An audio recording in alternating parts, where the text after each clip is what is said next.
So what we're going to cover in the presentation is the things that you can see there. We've got information about the year team, who you already know, lots of stuff on the curriculum, home study, homework, personal development, enrichment, digital safety, and key dates and assessment. So there's going to be lots of information that hopefully you will find useful.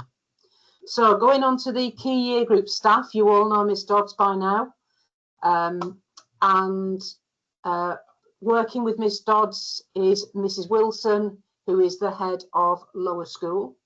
So you've got lots of different points of contact. You've got me.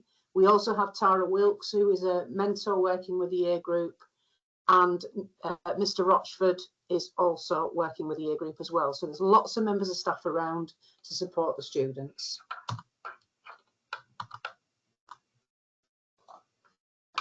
So what we're going to cover this evening, well, we have an extensive curriculum which we could spend hours going through.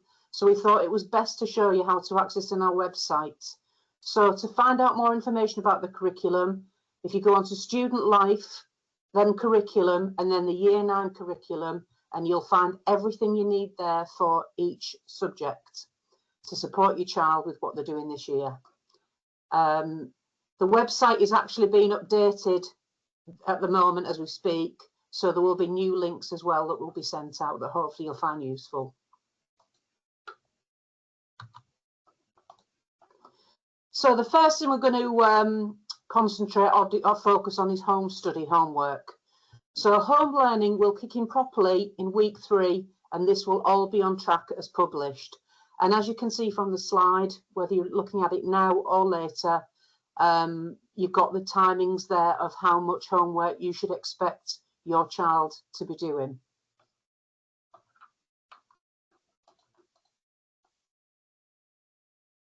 A lot of home study now is online, as you're aware, and students should have all got their log-on details through their Prospera email address.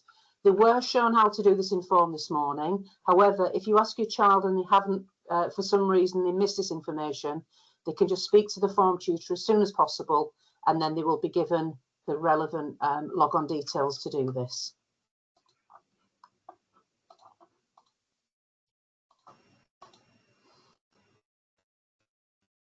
So for all of the subjects, as you can see on there, homework is set using assignments on Microsoft Teams, and students have all had training.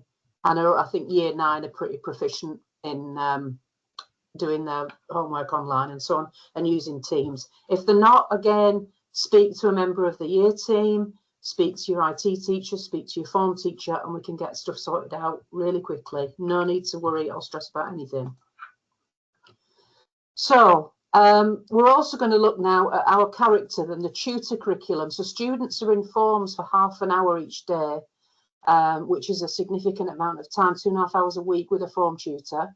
So we use this time to deliver our personal development curriculum. So this really builds on a strong community of belonging. It helps strengthen students' character and equips our students with the skills, qualities and understanding to become successful, creative and happy individuals who will hopefully go on to become positive contributors to the society in the future.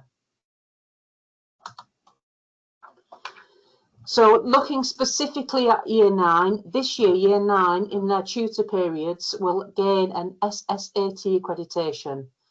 In this, they will learn about important key skills that will help them develop into lifelong learners. And each student will gain a bronze, silver or gold SSAT award by the end of Year 9. This does require the students to go above and beyond their skills and develop areas such as organisation, teamwork and self-reflection. And the aim is to help our students stand out in the crowd when they're applying for colleges, which at Chorlton High School kids always do. And we want to be able to showcase the amazing talent that we do have in Year 9, which we're very proud of. We also encourage our students to be leaders and show initiative and take the school forwards as well. So students will be accredited for existing projects they are part of. So for example, if they're in clubs in or out of school, as well as running projects in school, such as charity drives. And while we're talking about charity drives, the chosen charity drive for Year 9 this year is the cost of living crisis. And all of the funds, and Year 9 are amazing at raising money, will be donated to key charities in this area. We are also very aware of the need to ensure our students are mentally fit, and we have lots of different interventions available in our pastoral offer to support our young people. So in terms of the universal offer, all of our students have access to mental fitness universal provision, and information about what is covered in this is both in the respect lessons, and it can also be found on the school website. So interventions at Wave 1 require no referral. These interventions are what Miss Dodds, the form tutors, the Year 9 mentors put into place to support students. When we move on to Waves 2 and 3, interventions need a referral, which is made by Miss Dodds, myself, or another member of the pastoral team. There are, however, waiting lists for these, and we do have information about mental fitness on our website. When it comes to the higher waves, wave 4, these is often when students are working with outside services. If you are worried about your mental health, the mental health of your child, your first point of contact should be your GP, and then obviously you let us know. But the GP can offer, they can do referrals to agencies a bit quicker than we can at the moment, although if that changes, we will let you know. So moving on now to the assessment process, there are 2 points in the year where assessment is captured in progress tests. That is in spring 1, so after the Christmas holidays, and then summer 2, so right at the end of Year 9. And there is a focus on learning from everything they have been doing from that year. The progress test will, as you're aware, I'm sure you've borne the brunt of your children moaning about them or hyper studying or however they approach them. So they will be taken over a 2-week period, and revision timetables will be issued in form time. With English, Maths and Science, they will specify exactly when the progress test will be. And for the other subjects, students will be notified in advance, so you will know and they will know exactly when the tests are and how they need to prepare for them. You will also receive an email about what's going to be in the tests in advance, and teachers will mark the tests, and then you will receive a report about that via the grades and so on. And we will then, after that, follow up. So the class teachers will see where gaps have been made, where students have not done well in certain areas, and we will fill those gaps so our students go forward into Year 10 with everything they need. It's really important that we're honest about what we focus on in terms of assessment at CHS. Of course, on an individual subject level, staff need to know where students are and what gaps they're still having in the learning. But other key areas we focus on, and areas we feel parents can support most with, include effort and good learning habits. So that's where you come in behind the scenes, supporting your child at home to then come into school and do the best they can in the tests. So just talking about effort grades and so on now, that you will see in the reports following the progress tests. When teachers input effort grades, this is the criteria that we use. We amended this towards the end of last year. The criteria is harder to meet than it previously was, as it works in conjunction with the learning habits and code of conduct, and this feels right for our school and our students. If your child's effort grades have gone down, this may be why, because we are really pushing the barriers to get as much as we can from our students and make them be the best they can be. Please look at the criteria to see what the level we say equates to.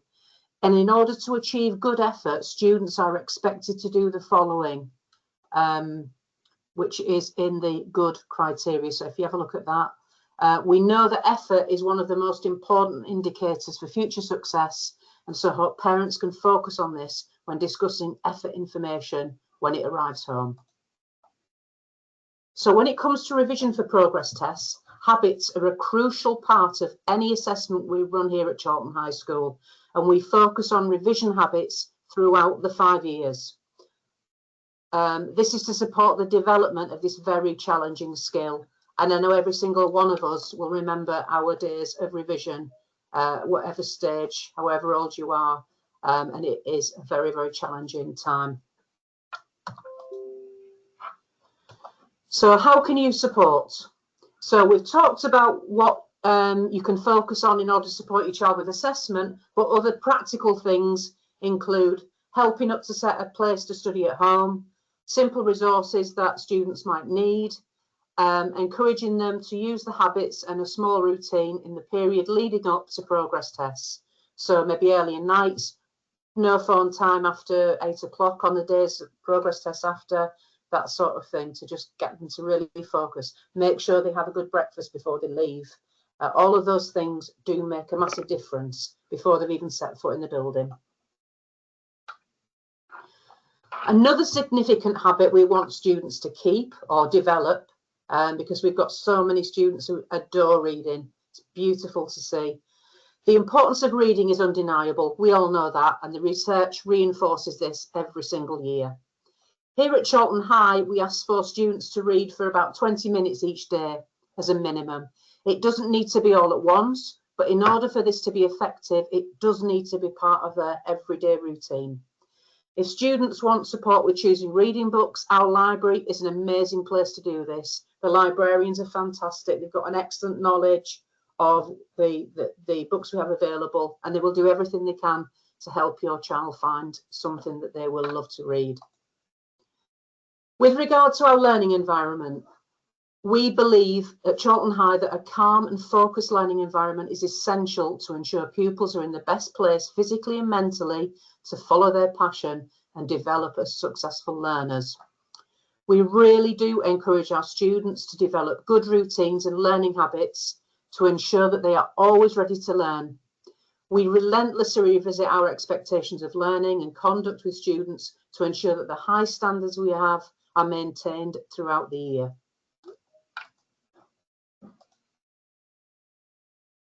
And with regard to our learning environment, we should ensure it is absolutely calm and focused. So when children are walking down corridors, we ask them to stay to the left. We ask them to walk calmly and be considerate to others, because there's lots of students in our school, and arrive at the next lesson in a good place, nice and calm, ready to learn. We also, as we mentioned before about habits and routines, we regularly talk to students in form time and in assemblies and in lessons about the need for good habits and routines, so that all of the pre-thought and all of the worry is taken out of everything, so the children, when they come to school, can just focus on learning because everything is in place. And we also embrace struggle and repetition. The things, I think you will agree, that we've all learned in life have not been easy, and we will support our students to get the things right. We do repeat, we do purposeful practice, so students have constantly got these messages reinforced to them, and that helps them to be successful learners. So CHS Scholar, many of you will have students that received CHS Scholar awards at the end of last term and at 2 other points during the last academic year. So we're going to start this year off with a close focus on organisation, attention and home study. So those are the areas for hopefully everyone in year 9 to achieve at least one CHS Scholar Award nominated by their subject teachers. Next half term, the focus is going to be more closely on reading and literacy.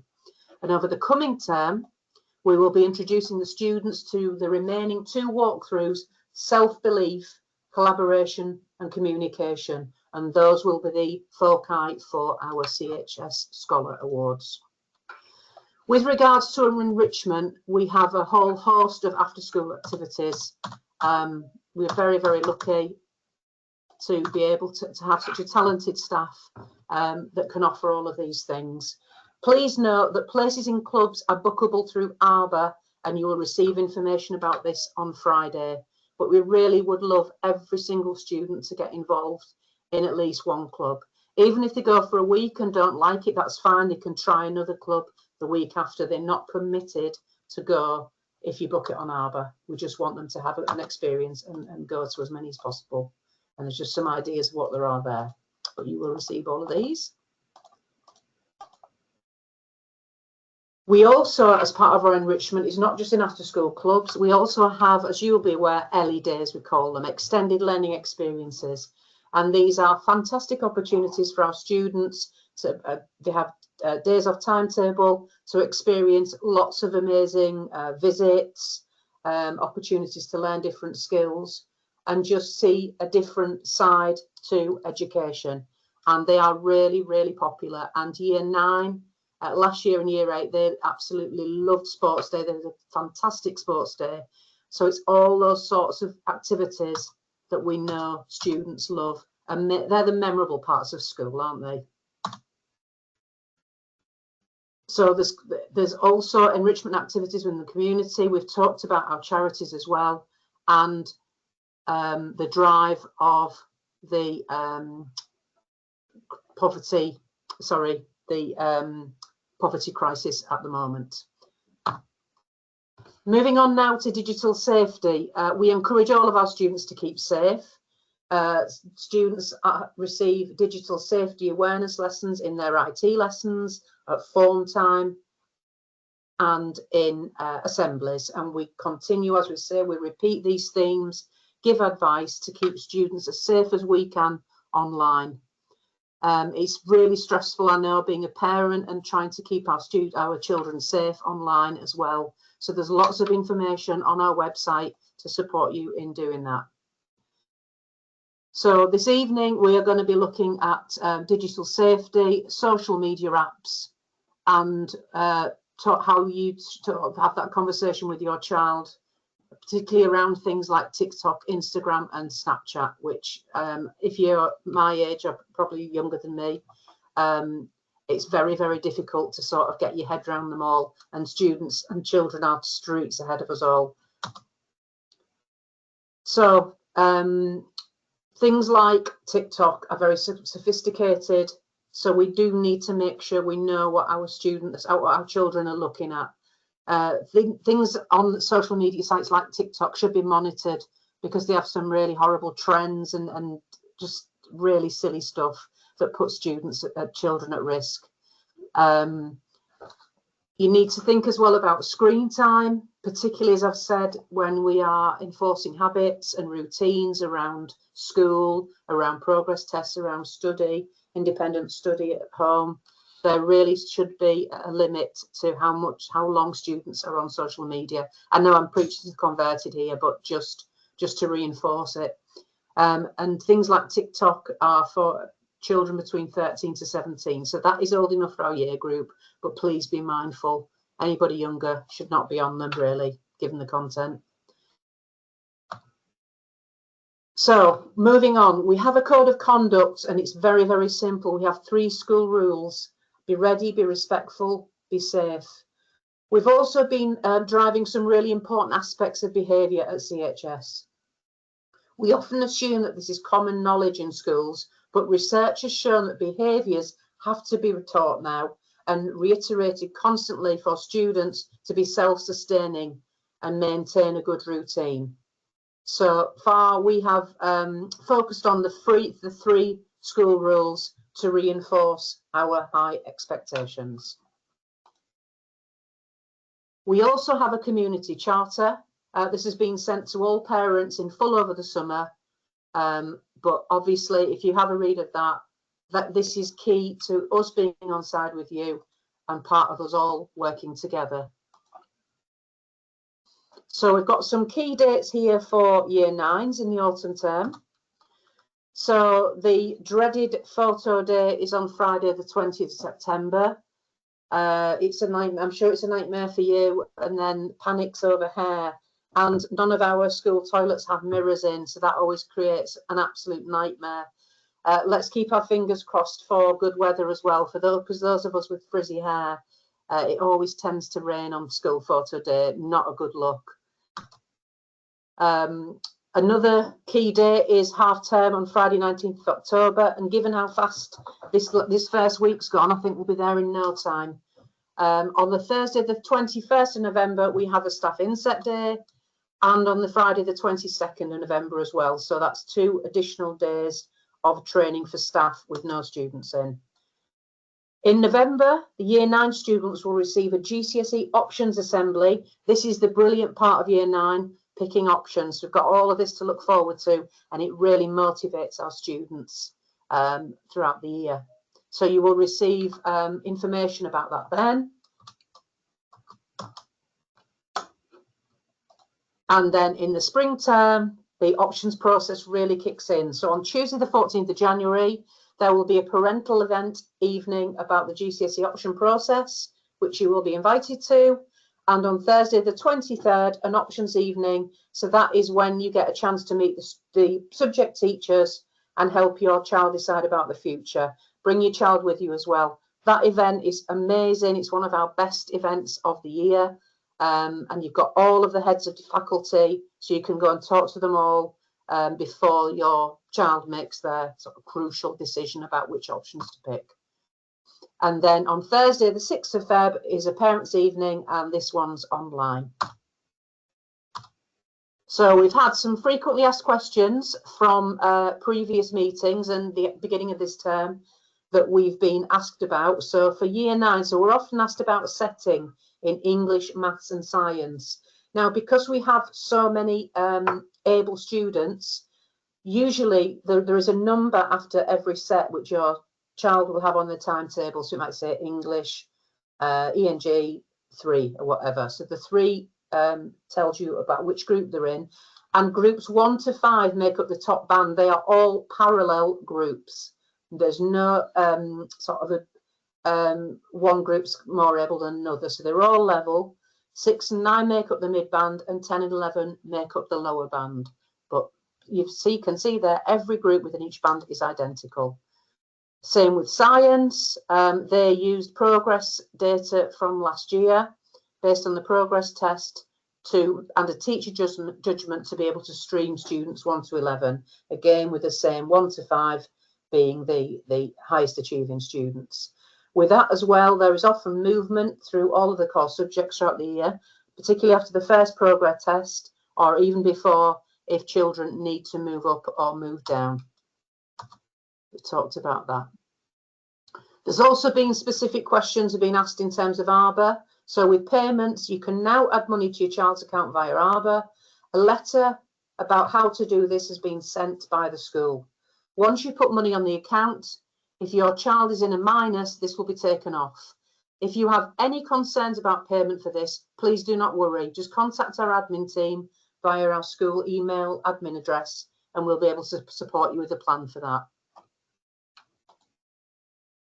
We also get asked quite a lot about the catering offer at lunchtime, and I just wanted to share this pricing with you. So this is on for you to have a look at after the presentation's been posted online, so you can have an idea of what your child has been eating and how much things cost.